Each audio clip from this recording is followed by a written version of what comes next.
Hello लोगोफोर खुलुमबाय आरो नोंथांमोनखौ बयखौबो गिबियावनो एबाउट बड' सेलिब्रिटिज इउटुब चेनेलावहाय बरायग्रोनानै लाग्रोनाय जाबाय लोगोफोर। लोगोफोर नोंथांमोननि गेजेराव फैदों आं दायो मोननैसो सर्ट आपडेट लानानै। ओमफ्राय लोगोफोर गोबाङानो सोंहरगासिनो आगोमा रुवाथि बर' सिरियालनि पार्ट 18 खौ माब्ला होगोन होननानै। लोगोफोर मिथिनो थाखाय नोंथांमोना भिडिअखौहाय जोबजासिम नायलांदो। लोगोफोर गिबि आपडेटआव दं जोंहा लोगोफोर अनसुमै बर' आरो सुरजित देउरि बिथांमोननि गोदान मोनसे बड' मिउजिक भिडिअ फैनो थांगासिनो दे लोगोफोर बे खौरांखौ अनसुमै बर' बिथाङा गावनि इन्स्टाग्रामावहाय पस्टआवहाय फोरमायना होदों लोगोफोर। ओमफ्राय लोगोफोर बे मिउजिक भिडिअखौ जों बबे प्रडाक्शन एबा इउटुब चेनेलाव नुनो मोनगोन आरो बे मिउजिक भिडिअनि टाइटेला मा जागोन बेखौ मोजाङै मिथिनाय जायाखै दे लोगोफोर, जायनि थाखाय आं नोंथांमोनजों शेयार खालामनो हायाखै। बिनि थाखाय निमाहा बिबाय। ओमफ्राय लोगोफोर जिखुनु बिथांमोननि शुटिंआ जागायबायदि नोंथांमोना सोर नायनो थाखाय एक्साइटेड जानानै दं कमेन्टआव खोन्थाहरदो लोगोफोर। आरो सेकेन्ड आपडेटआव दं जोंहा लोगोफोर गराय फाख्रि बर' सावथुनखौथ' दिनैहाय गोबां दाब जायगायावहाय सिनेमा हलफ्राव देखायबाय। नोंथांमोना सोर नायदोंमोन आरो नायना माबायदि मोनदों कमेन्टआव खोन्थाहरदो लोगोफोर। ओमफ्राय लोगोफोर लास्ट आपडेटआव दं जोंहा कनकसा बर' बिथांनि स्ट'रि लिरनायाव दिहुनजानाय आगोमा रुवाथि बर' सिरियालनि पार्ट 18नि सायाव। लोगोफोर नोंथांमोनाथ' गोबाङानो आगोमा रुवाथि बर' सिरियालनि पार्ट 18 खौ नायनो थाखाय नेनानै दं आरो गोबाङानो कमेन्टआवबो सोंहरगासिनो दं आगोमा रुवाथि बर' सिरियालनि पार्ट 18 खौ माब्ला आपल'ड होगोन होननानै।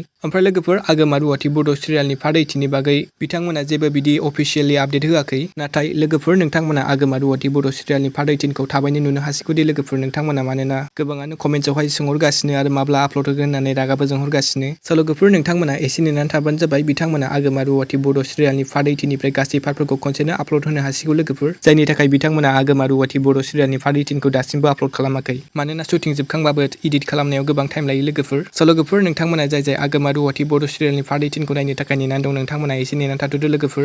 लोगोफोर दिनैनि मोननैसो सर्ट आपडेटआ बेनोमोन। नोंथांमोना भिडिअखौ नायना मोजां मोनोब्ला लाइक खालामबानो जाबाय आरो सोरबाफोर चेनेलाव गोदानै फैदोंब्ला साबस्क्राइब खालामना लाबानो जाबाय बेबादिनो आपडेट्स भिडिअ मोनबाय थानो थाखाय। लोगोफोर दिनैनि भिडिअआ एसेनोसै, गोजोन्थों एन्ड थेंक्स फर वाचिं।